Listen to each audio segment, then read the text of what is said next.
안녕하세요. 축진막입니다. 첼시가 wolverhampton을 홈으로 불러서 3대0 기분 좋은 승리를 거뒀습니다. 오늘 경기는 제임스 대신에 귀스토를 선발 출전시키면서 오른쪽 사이드백의 변화를 가져갔고요. 델랍이 다시 복귀했고 델랍과 페드루의 동시 선발 기용이 있었습니다. 그리고 쿠쿠레야와 카이세도가 계속해서 쉬지 않고 뛰고 있고요. 리그 2연승을 달성하면서 중간에 한번 패배한 것 빼고는 최근 5경기에서 4승 1패를 기록하고 있는 첼시입니다. 과연 경기는 어땠는지, 제가 인상 깊게 봤던 부분은 뭐였는지 알아보도록 하겠습니다. 일단 오늘 경기 엔소를 얘기 안 할 수 없겠죠. 엔소가 지난 카라박전에서는 사실 엄청나게 좋은 폼은 아니었습니다. 챔스에서도 활발하긴 했지만 그 마지막 패스가 약간은 뭉툭하다고 해야 될까요? 그런 느낌이 있었는데 이번 경기에서는 완전히 날카로운 마지막 패스들을 많이 보여줬습니다. 발끝이 되게 살아있는 느낌이라고 볼 수 있었고 공격 전개 과정에서도 기점 패스를 하는 그런 빈도가 상당히 많았습니다. 그리고 저는 엔소가 가장 잘 맞는 자리가 투볼란치 중에 왼쪽 볼란치, 그런데 수비는 조금 더 카이세도한테 맡기고 본인은 조금 공격 쪽에 치우치는 2.5선 같은 느낌의 3선일 때가 가장 좋다고 생각을 하거든요. 갤러거, 카이세도, 엔조 이렇게 포체티노 때 3명 쓸 때도 엔조는 이 자리에서 가장 잘했고요. 그래서 지금 그림과 같이 특유의 약간은 왼쪽에 치우쳐져서 시야 열고 만드는 그런 빌드업을 가장 잘하는 선수라고 생각합니다. 그리고 여기서 가르나초나 쿠쿠레아 같은 선수들이 주변에서 많이 움직여주면서 엔소에게 패스 길을 제공을 많이 해줬습니다. 사실 패스도 결국에는 움직이는 사람이 좋은 공간으로 뛰어들어야 더 잘 나갈 수 있겠죠. 그런 측면에 있어서는 엔소가 아주 좋은 모습을 보여줬고요. 또 가르나초가 엔소의 패스 타이밍에 맞춰서 많은 오프더볼 움직임을 가져가 주기도 했습니다. 전체적으로 느껴지는 건 그냥 엔소 자체가 이 패스에 대한 아이디어가 상당히 좋았다고 느낄 수 있어요. 공을 잡고 때리면 막힐 수도 있는 상황에서 잡지 않고 빠르게 타이밍 잘라서 패스 넣어주는 그런 것들을 보면 오늘 경기 엔소의 그 생각이 바짝 살아있다는 걸 느낄 수 있었고요. 또 직접 돌파나 볼 간수하는 것들도 오늘 엔소가 상당히 좋았습니다. 전체적으로 몸이 가벼운 느낌이 많이 들었고 또 상대가 하위권 팀이라고 해서 무조건 승리하는 건 아니잖아요. 어쨌든 이런 하위권 팀을 또 잘 잡아줄 그런 선수도 필요한데 엔소가 오늘 그런 역할을 잘 해줬던 것 같습니다. 그 다음 오늘 경기는 첼시가 측면이 결국엔 잘 풀렸다고 볼 수 있을 것 같아요. 오늘 매우 좋은 모습을 보여준 가르나초, 그리고 후반전에 교체 투입되자마자 성과를 만들어낸 이스테방, 이런 선수들이 측면에서 1대1 돌파를 계속해서 성공하다 보니까 좋은 장면이 많이 나왔고요. 첼시는 결국에 측면에서 1대1 성공하면 이득을 가져갈 수 있는 구조입니다. 첼시는 사이드 쪽 윙어가 공을 잡았을 때 풀백을 그쪽에 붙여서 지원해주는 느낌보다는 박스 안쪽으로 투입시켜서 박스 안의 숫자를 늘리는 듯한 플레이를 많이 하잖아요. 그러다 보니까 측면에서 1대1이 뚫렸을 때는 첼시의 박스 안 숫자가 많아지고 그럼 안으로 투입하는 상황에서 상당히 유리한 상황을 만들 수 있다는 거죠. 그럼 그런 상황을 만들기 위해서는 측면 자원의 1대1 돌파가 필수적이라고 생각합니다. 그랬을 때 지금 첼시가 가르나초나 이스테방 같은 선수를 보유하고 있다는 건 상당히 긍정적인 부분으로 볼 수 있겠죠. 그 다음 저는 오늘 첼시 선수들이 크로스 하기 직전에 이 횡간격이 아주 좋다고 생각을 했어요. 지금 왼쪽의 그림에서도 보시면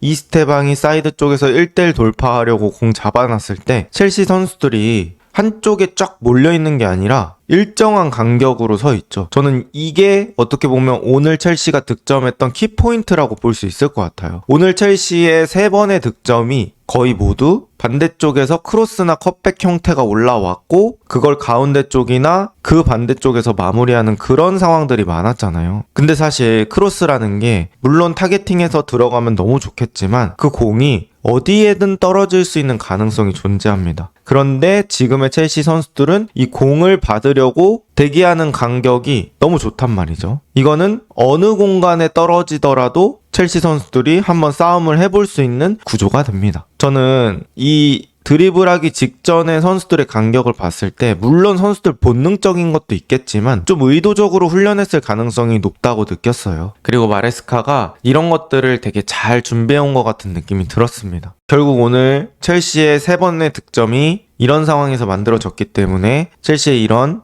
횡간격이 큰 효과를 봤다 이렇게 말씀드릴 수 있을 것 같고요. 그 다음 오늘 가르나초 얘기 안 할 수 없겠죠. 뭐 사실 가르나초의 그날이라고 봐도 무방할 것 같습니다. 2개 어시스트, 기회 창출 3번, 빅 찬스 메이킹 2번, 정확한 긴 패스 100%, 정확한 패스 92%.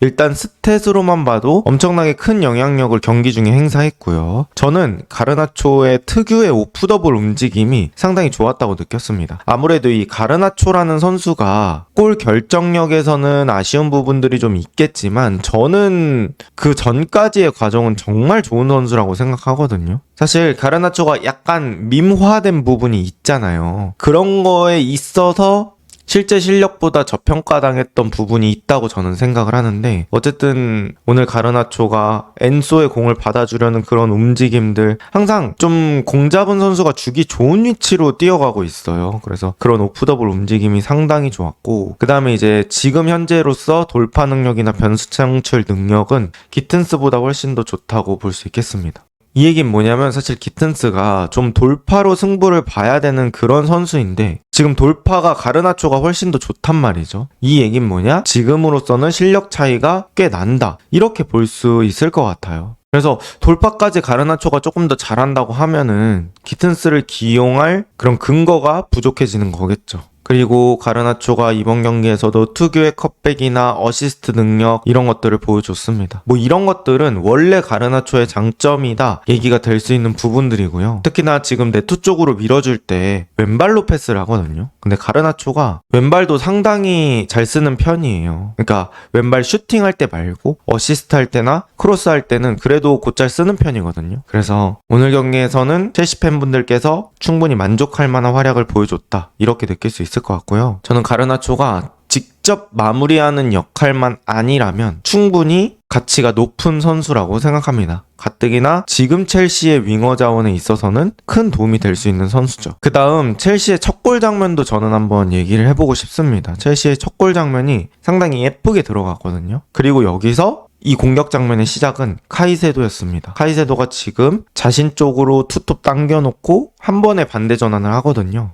저는 이게 첼시에서 카이세도를 뺄 수 없는 이유라고 생각합니다. 카이세도가 수비적인 커팅 능력 이런 것들도 분명히 있겠지만 지금과 같이 이 전환해주는 능력이 또 정말 좋은 선수인 것 같습니다. 그리고 여기서 가르나초가 쿠쿠레야, 엔소 이런 선수들과 공을 주고받다가 개인기로 흔든 뒤에 반대쪽 크로스로 올리고요. 여기서는 마레스카의 자주 사용하는 전술 풀백의 박스 가담을 볼 수 있었습니다. 지금도 마레스카가 풀백들을 박스 타격에 가담을 시키고 있습니다. 왼쪽에선 쿠쿠레야, 오른쪽에서는 귀스토 뭐 이런 식으로 선수들을 가담시키는데요. 오늘은 귀스토가 성과를 냈습니다. 사실 제가 느꼈을 때 리스 제임스가 라이트백으로 나왔을 때는 리스 제임스는 이렇게 박스 안으로 들어가는 풀백 역할을 하기보다는 백스리의 스토퍼 역할을 할 때나 아니면 수비형 미드필더 역할을 할 때가 많다고 생각을 하는데요. 그건 제임스의 특성과도 관련이 있다고 생각을 합니다. 그러니까 제임스가 어쨌든 복귀 거리가 길어지면 또 부상의 위험이 생길 수가 있기 때문에 이런 상황 속에서는 안으로 들어가기보다는 또 본인이 크로스를 올려주는 역할을 좀 많이 하는 것 같아요. 그런 것들이 뭐 제임스의 킥 능력 때문이라고 볼 수도 있겠죠. 어쨌든 이런 식으로 마레스카가 제임스라는 선수의 특성을 고려했을 때는 박스 가담을 안 시키고 또 기스토일 때는 이런 식으로 박스 가담을 시키는 걸 보면 그래도 어느 정도 선수에 대한 파악이 저는 잘 돼 있다고 생각합니다. 선수의 특성에 맞게 잘 사용하는 거죠. 그래서 지금 어쨌든 간 귀스토를 안쪽으로 넣어서 성과를 냈고요. 지금도 마찬가지로 첼시 공격진들의 간격이 저는 좋았다고 생각합니다. 뭐 이렇게 해서 크로스가 들어가지 않더라도 또 세컨볼이 생길 수 있잖아요. 그럼 세컨볼 상황에서도 마무리가 가능한 그런 구조로 게임을 하다 보니까 첼시가 크로스를 올릴 수 있는 모든 지역에 조금씩 배치되어 있는 이런 상황들이 되게 좋았던 것 같습니다. 자, 이렇게 봤을 때는 지금 3강 2약의 5연전이라고 볼 수 있겠습니다. 이런 것들은 저는 첼시에게는 매우 중요한 5연전이 또 될 수 있을 것 같아요. 일단 A매치 기간 이후에 돌아와가지고 벌리와의 경기, 쉬워 보이지만 쉽지 않은 게임이 될 수 있거든요. 이거 무조건 승리를 해야 되고요. 그 이후에 바르셀로나와 아스날과의 2연전, 챔스 하나, 리그 하나인데요. 이게 매우 중요한 경기가 될 수 있을 것 같습니다. 특히나 아스날 입장에서도 선두 싸움에 매우 중요한 경기가 될 거기 때문에 목숨 걸고 임하지 않을까 싶고요.